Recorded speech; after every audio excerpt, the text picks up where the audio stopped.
నా ప్రియమిత్రులు చంద్రబాబు నాయుడు గారు ప్రియమిత్రులైన టీవీ5 నాయుడు గారు నన్ను కాల్ చేశారు.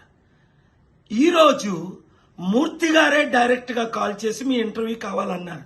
38 మంది ఇంటర్వ్యూ అడిగినా ఇవ్వకుండా మూర్తి గారు కదా, నాయుడు గారు కదా, చంద్రబాబు నాయుడు గారు మిత్రులు ఛానల్ కదా, మంచి అవకాశం ఇస్తారని ఒప్పుకున్నాను.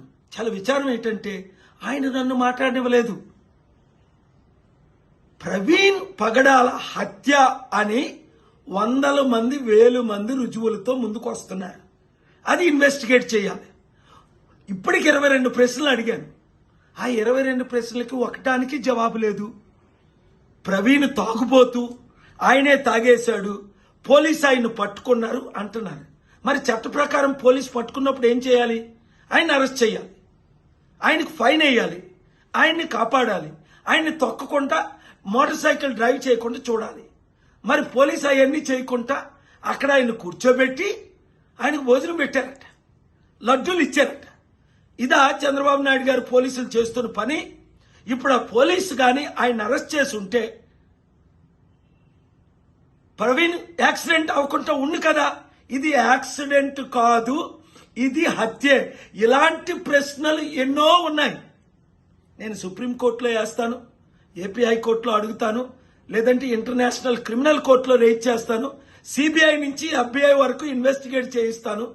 ఇవన్నీ నేను చేయక ముందే సత్యం బయటకు వచ్చి ఆ పోలీస్ ఆఫీసర్ ఎవరు, అక్కడ ఉన్నది అది ప్రవీణే కాదు అని తన సొంత సిస్టరు, తోడబుట్టిన సిస్టర్, 25 సంవత్సరాలు కలిసి పెరిగిన సిస్టర్ చెప్తుంది. సిస్టర్ మాటలు నమ్ముదామా? ఈడెవడో కల్పించిన పోలీస్ యాక్టర్ నమ్ముదామా?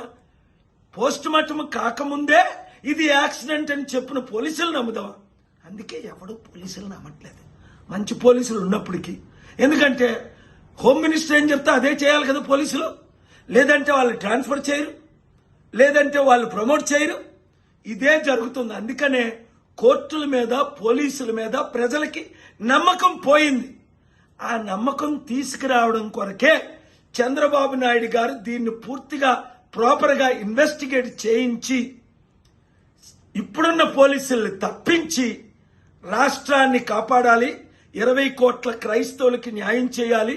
100 కోట్ల మంది ప్రశ్నిస్తున్న వారికి న్యాయం చేయాలి. ఈ వీడియో అందరూ షేర్ చేయండి.